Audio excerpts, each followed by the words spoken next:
Hello everyone, welcome back to my YouTube channel Wangshan and emotions. I hope आप सब अच्छे होंगे। अच्छे नहीं है तो हो जाइए यार।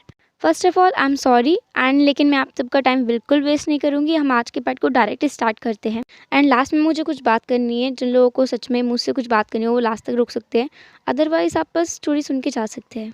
सो लास्ट पार्ट में हमने देखा था कि विंग की याददाश्त को वांगजी ने मिटा दिया था और एक गड़बड़ हो गई थी। विंग की याददाश्त सिर्फ वांगजी के ही मन से नहीं गई थी कि वो सिर्फ वांगजी को भूल गया हो, बल्कि वो बहुत सारी चीज़ें और भी भूल गया था।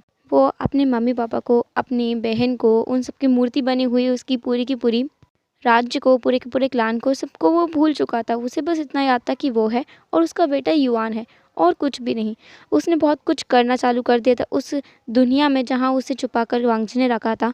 वो उस दुनिया से बाहर आने की बिल्कुल कोशिश नहीं करता था। उसे ऐसा कभी लगा ही नहीं कि उसे बाहर आना चाहिए, उसे कहीं और जाना चाहिए। उसे लगता था कि यही कंप्लीट दुनिया है एंड इस वर्ल्ड में सिर्फ वो और उसका बेटा है। वो बहुत खुश था।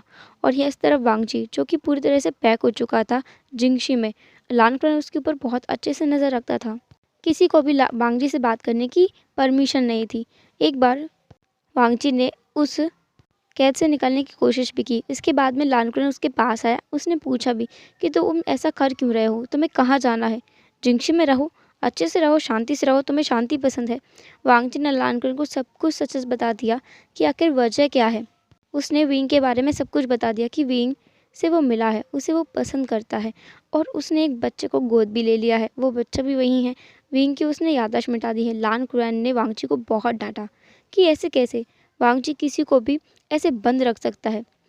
लानकुरान वांगजी को डांट रहा था, इसलिए नहीं क्योंकि वांगजी ने ये बात छिपाई और किसी अनजान व्यक्ति को लानकुरान में रखा, बल्कि इसलिए डांट रहा था कि किसी की याददाश्त मिटाकर उसे कैसे पिंजरे में बंद रखा जा सकता है। ये वांगजी ने बिल्कुल सही नहीं किया।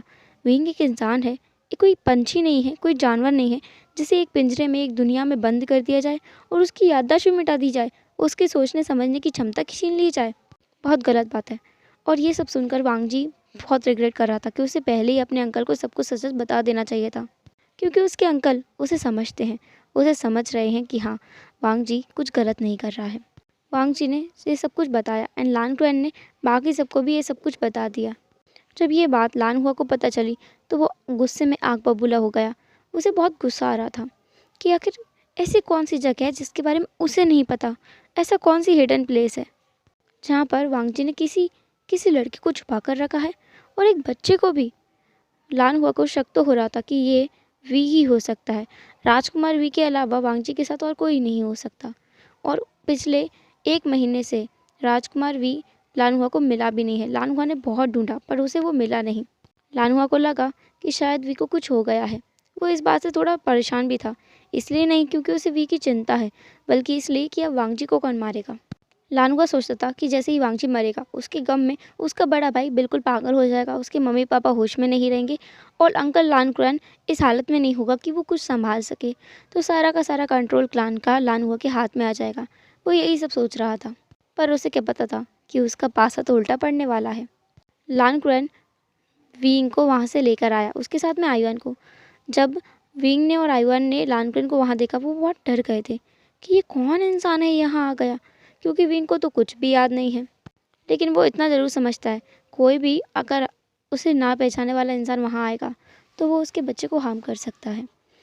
पहले तो विंग लानकुरान के साथ बिल्कुल नहीं आ रहा था। जब वांगजी वहाँ आया और वांगजी ने कोशिश की कि वो विंग की याददाश्त वापस ला सके, पर ऐसा कुछ नहीं हो पाया और ये बहुत बड़ी गड़बड़ हो गई थी। लानकुरान ने बाद में वांगजी को और भी ज़्यादा डांटा कि ऐसा कैसे कर सकता है, देखो कितनी बड़ी गड़बड़ हो गई है। लानकुरान ने वांगजी को कहा कि वो 1 हफ्ते तक यहीं रुके, शायद विंग की याददाश्त वापस आ जाए। लानकुरान के कहने पर वांगजी वहीं रुका। वांगजी खुद भी रहना चाहता था, क्योंकि 1 महीना उसे हो चुका है यहाँ से गए हुए। 1 महीने से वो बंद है। उसने विंग को बहुत मिस किया। विंग उसे भूल चुका है। लेकिन जब वांगजी वापस आया और वांगजी पहले की तरह विंग का ख्याल रखता था, युआन का ख्याल रखता था, क्योंकि युआन तो पहले की कोई बात नहीं भूला। युआन ने अपने पापा को बताया भी कि आखिर ये कौन है, ये उसे यहाँ लेकर आए थे, और भी बहुत कुछ बताया। एंड विंग इस बात को तो नहीं नकार सकता कि उसका बच्चा झूठ बोलेगा। विंग ने एक बार मौका देने का सोचा। वांगजी जब विंग का ख्याल रखता था, विंग को बहुत अच्छा लगता था। और जब वांगजी वांगजी विंग को उसके नाम से बुलाता था, क्योंकि विंग को उसका नाम याद नहीं है, उसे नहीं याद कि वो राजकुमार वी है। जब वांग जी ने उससे विंग कहा तो उसे बहुत अच्छा लगा था। एंड अभी वांग जी उसके लिए खाना बना रहा है और उसके बेटे के लिए भी। उन लोगों ने डिनर किया और बाद में वो तीनों सो गए। हाँ, अलग अलग बेड पर। विंग और युआन एक बेड पर और वांग जी अलग बेड पर। विंग सपने में ही देख रहा था कि एक सुंदर सा बच्चा है, बिल्कुल वो युआन की तरह ही दिखता है, बस उसकी उम्र काफ़ी बड़ी लग रही है, 16 साल। वो उसके पीछे भाग रहा है और बोल रहा है, युआन कहाँ जा रहे हो। वांग विंग इतना मीठा मीठा सपना देख रहा था। सपने में विंग उसका पीछा कर रहा है और बहुत कुछ उसने देखा कि युआन उससे बाबा कह के बुला रहा है। इतना मीठा सपना उसने देखा और वो सपने में ही मुस्कुरा रहा था। सुबह हो चुकी थी, वांग जी जागा गया था। उसने देखा विंग मुस्कुरा रहा है। उसे मुस्कुराते हुए देखकर विंग को भी चेहरे पर एक मुस्कुराहट आ गई। युआन भी जाग चुका था। वो अपने बाबा को हिलाते हुए बोला, पापा। विंग एकदम झटके से उठा। उसने कहा, युआन। फिर उसने युआन को देखा। उसने कहा, तुम छोटे हो गए, तुम फिर से छोटे कैसे हो गए। वांग जी ने कुछ भी नहीं कहा, बस अपना सिर ना में हिलाया और वो चला गया किचन में ब्रेकफास्ट बनाने के लिए, क्योंकि उसने तो बात भी ले लिया है, वेइंग ही है बहुत देर तक सोने वाला। युआन ने कहा, आप हंस रहे थे तो मैंने सोचा कुछ कुछ अच्छा खा रहे हो सपने में, मुझे बताइए ना आप क्या खा रहे थे। वेइंग ने कहा, बिल्कुल नहीं, वो सपना बहुत अच्छा था युआन, उसमें मैंने तुम्हें देखा। युआन ने कहा, आपने आपने मुझे देखा बाबा। वेइंग ने कहा, हाँ बच्चा, मैंने तुम्हें देखा, तुम कितने क्यूट लग रहे थे। मैंने देखा तुम 16 साल के हो गए हो। युआन ने कहा, 16? मैं तो 6 साल का हूँ बाबा, मैं 16 का नहीं हूँ। वेइंग ने कहा, मुझे पता है तुम 16 की नहीं हो, पर मैंने देखा वो बच्चा बिल्कुल तुम्हारी तरह दिख रहा था, जैसे कि मैं भविष्य में पहुँच गया हूँ, मुझे ऐसा लगा। युआन ने कहा, बिल्कुल मैं वैसा ही लगूंगा जैसा आपने सपने में देखा है।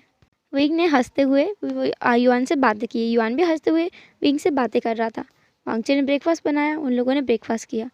अब विंग ने सोच लिया था कि उसे वांगजी को एक मौका देना ही चाहिए। वो लोग उस दुनिया से बाहर आए। नई नई चीज़ों को देख करके विंग थोड़ा अलग ही रिएक्ट कर रहा था। उसने देखा घर, ये घर उसके जो झोपड़ी में वो रहता था, जिस कांसे के घर में वो रहता था, उससे बिल्कुल अलग है। उसने देखा कि यहाँ अलग ही तरह के घर हैं, अलग डिज़ाइन में, सब कुछ बहुत अलग है और यहाँ गार्डन भी अलग से होते हैं। उसका घर ही गार्डन में था, लेकिन यहाँ घर के अंदर गार्डन होता है, कहीं पीछे कहीं साइड में। वहीं जब फर्स्ट टाइम जिंगशी गया तो वो बहुत ज़्यादा हैरान था कि ये कौन सी जगह है, ये बहुत सुंदर जगह है। विंग अंदर गया और वो वहाँ पर बैठा। वांग जी उसके लिए चाय बनाने गया था और युआन सो चुका था, क्योंकि वो पूरा लान क्लैन घूम कर जो आए थे। विंग रुक ही नहीं रहा था, सब जगह घूम रहा था, सब कुछ देख रहा था। विंग को किसी और ने भी देख लिया था, लान हुआ ने। उसे बहुत गुस्सा आ रहा था इस लड़के पर कि ये कैसे कैसे ऐसे घूम सकता है, इसके अपने परिवार की बिल्कुल चिंता नहीं है, ये कैसे अपनी याददाश्त गंवा सकता है। टाइम स्किप करके हम 4 महीने बाद का देखते हैं। अभी तक विंग और वांग जी का मैरिज नहीं हुआ है, उन दोनों के बीच कुछ भी नहीं हुआ है। वो लोग अलग बेड पर ही सोते हैं, एक बेड पर विंग और युआन, दूसरे पर वांग जी। लेकिन उनके बीच में इंटीमेसी काफ़ी बढ़ गई है। विंग ने वांग जी को एक्सेप्ट कर लिया है काफ़ी अच्छे तरीके से और वो उसके प्यार में गिर चुका है बहुत बुरी तरीके से।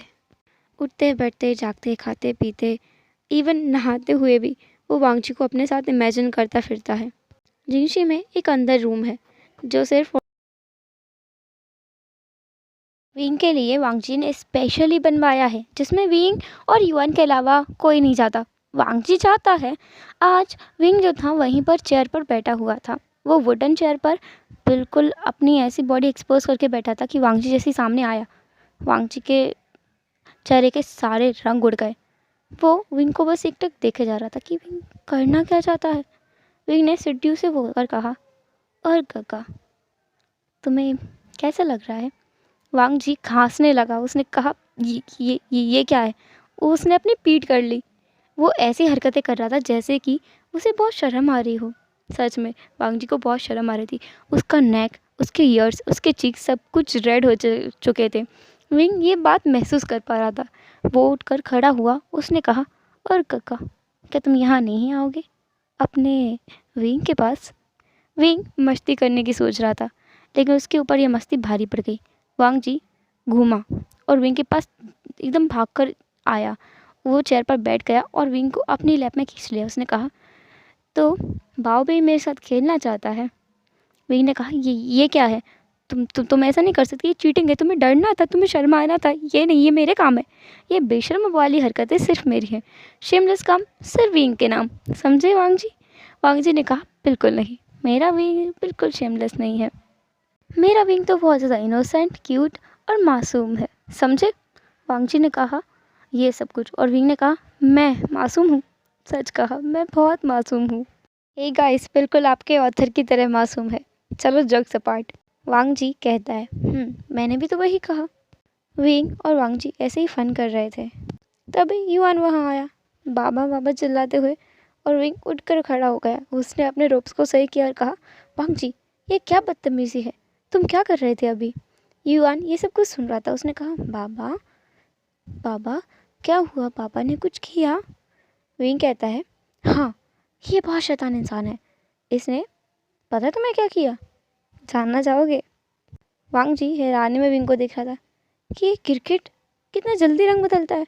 पहले खुद उसको अपने पास बुलाता है और फिर खुद ही उसके ऊपर इल्ज़ाम लगा के बोल रहा है कि ये सब कुछ वांग जी कर रहा था। वांग जी ने कहा, क्या आप बकवास कर रहे हो? बच्चे को क्या सिखा रहे हो तुम? उन दोनों की प्यारी प्यारी नोक झोंक ऐसे ही चलती रही। काफ़ी समय हो चुका था उन लोगों को साथ रहते हुए। अंकल लानकुरैन को विंग बहुत पसंद था। उन्होंने कहा भी कि अब इन दोनों की शादी तो करनी पड़ेगी। क्यों ना इन लोगों की शादी एक हफ्ते में ही कर दी जाए। सब लोग इस बात के लिए रेडी भी थे। विंग खुद भी रेडी था इस चीज़ के लिए। युआन तो बहुत खुश था कि चलो फाइनली उसे वेडिंग देखने को मिल रही है। वो सबसे पूछता फिर रहा था। वो लैन सीजन के पास गया। उसने कहा, अंकल, ये मैरिज क्या होती है? सिचन ने कहा, जब हमें हमारा कोई मन पसंदीदा पर्सन मिल जाता है जिसके बिना हम एक पल भी नहीं रह सकते, तो हम उसे अपने साथ रखना चाहते हैं। उसके लिए हमें कुछ रूल्स, रेगुलेशन, रिचुअल्स को फॉलो करना होता है और उन्हीं रिचुअल्स को फॉलो करने की विधि को मैरिज कहते हैं। युआन ने कहा, क्या मैरिज के बिना हम अपने मनपसंद पर्सन के साथ नहीं रह सकते? सिचन ने कहा, बेटा, रह सकते हैं, पर वो सही नहीं होगा, इनअप्रोप्रिएट होगा। युआन ने कहा, ठीक है, तो क्या मुझे भी माँ पापा से शादी करनी पड़ेगी? मतलब अगर मैं नहीं करूँगा तो इनअप्रोप्रिएट होगा? सिचन बेचारे हंस पड़े क्योंकि ये बच्चा तो कुछ और ही समझ बैठा। सिचन ने कहा, नहीं, हमें सिर्फ और सिर्फ अपने उस पर्सन के साथ शादी करनी होती है जिससे हम प्यार करते हैं। युआन ने कहा, वो तो मैं माँ पापा से करता हूँ, मैं आपसे भी करता हूँ, मैं मैं मैं ग्रैंड पा से भी करता हूँ, लिटिल ग्रैंड पा से करता हूँ, ग्रैंड माँ से करता हूँ, सबसे करता हूँ, तो क्या मैं सबसे? सिचन ने कहा, नहीं नहीं, वैसा कुछ नहीं है बेटा। सिचन युआन को समझाने की कोशिश कर रहा था, पर उसे खुद तो समझ में आया कि वो इस बच्चे को क्या समझाए। उन्होंने युआन को बातों में लगाने की कोशिश की। बच्चा है, वो भी बातों में आ ही गया। फाइनली अब विंग और वांग जी की शादी का दिन आ गया था। वांग जी जो कि फुल्ली ड्रेस था रेड क्लॉथ्स में, विंग जो कि फुल्ली ड्रेस था रेड क्लॉथ्स में, दोनों ही बहुत अच्छे लग रहे थे। वो दोनों ही मेन हैं, तो उन्हें में से दोनों में से किसी को भी वेल नहीं पहनाया जाना चाहिए था, लेकिन विंग को पहनाया गया था। ये लानकुरैन ने कहा था। लानकुरैन अपने नेफ्यू को तो ऐसा दिखा नहीं सकता कि वो बॉटम हो सकता है, तो उसने विंग को ही दिखा दिया। वैसे ये रियलिटी भी थी, बट अंकल लानकुरैन का जो एक सपना था वो रियलिटी है ये उन्हें पता नहीं था। मतलब वो सोच रहे थे ऐसा कि विंग ही कमज़ोर होगा, बट वो ऐसा सोच रहे थे। अभी उनकी शादी का टाइम था। विंग चलते हुए धीरे धीरे से वांग जी के पास आ रहा था। वांग जी हॉल के बीचों बीच में खड़ा था। वो बहुत खुश दिख रहा था। उसके फेस पर पहली बार सब लोग स्माइल देख रहे थे। वैसे ये स्माइल तो विंग ने देखी है। स्माइल तो छोड़ो, उसने तो हंसी भी देखी है वांग जी की। इतनी प्यारी आवाज़ भी उसने सुनी है, पर और किसी ने आज तक वांग जी को स्माइल करते हुए कभी नहीं देखा।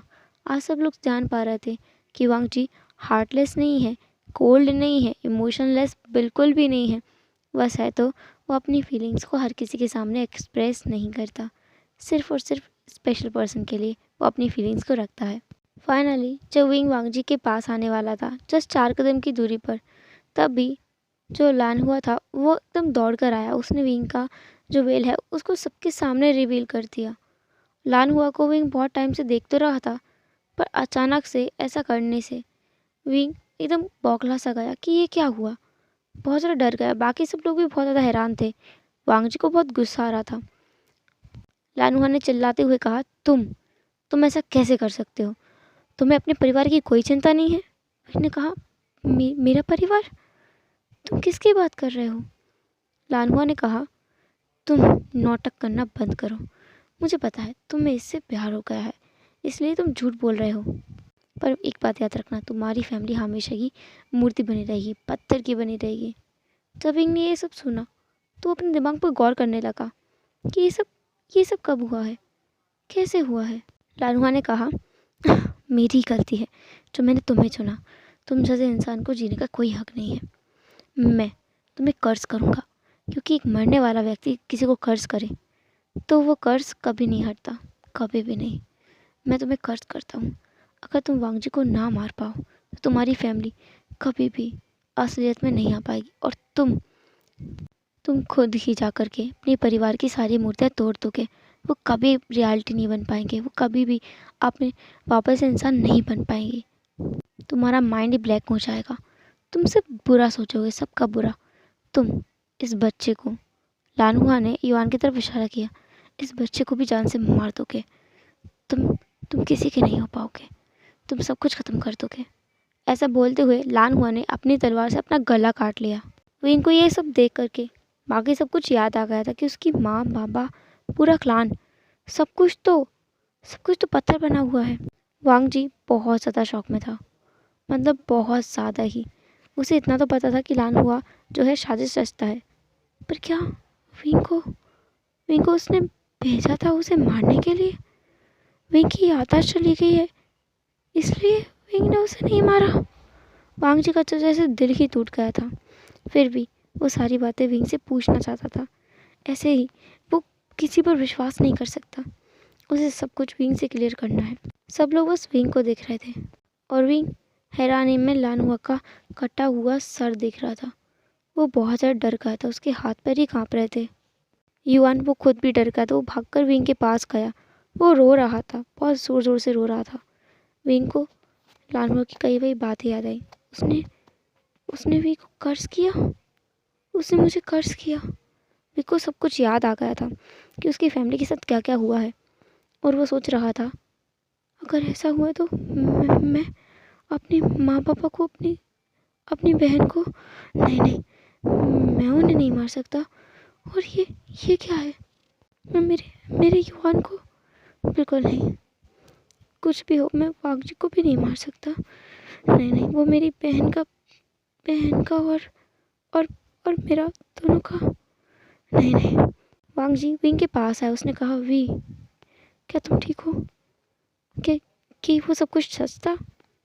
विंग ने अपनी तलवार को समन किया, और वांग जी एकदम हैरान हो गया। विंग ने उस पर वार किया, और वांग जी शॉक में था। वो बस थोड़ा पीछे हटा। विंग ने अगेन उस पर वार किया। वांग जी खुद की बचाव करने की कोशिश कर रहा था, और विंग उस पर लगातार वार कर रहा था। एक टाइम ऐसा आया जब विंग ने वांग जी के हाथ को कट कर दिया, और वांग जी को ऐसा लगा कि विंग को बचाने की ज़रूरत है। वांग जी अपने बचाव के लिए जो था तलवार का इस्तेमाल करने लगा। उन दोनों में लड़ाई हो रही थी। युआन ये सब देख रहा था। युआन को लग रहा था कि उसके बाबा को ये इंसान जो कुछ महीने पहले उसे मिला है, वो इंसान परेशान कर रहा है। मतलब वो वांग जी को गलत समझ बैठा था, बहुत गलत। लड़ाई करते करते विंग ने खुद ही वांग जी की स्वॉर्ड को अपने सीने के अंदर ढाल दिया। सब कुछ एकदम ठहर सा गया था। वांग जी इतनी बुरी तरह से शॉक में था कि ये क्या हुआ। वांग जी के हाथ काँप रहे थे बहुत बुरी तरीके से। विंग ने कहा, चिंता मत करो, मैं शायद वापस आऊँ सब कुछ ठीक करने के लिए। मुझे माफ़ करना।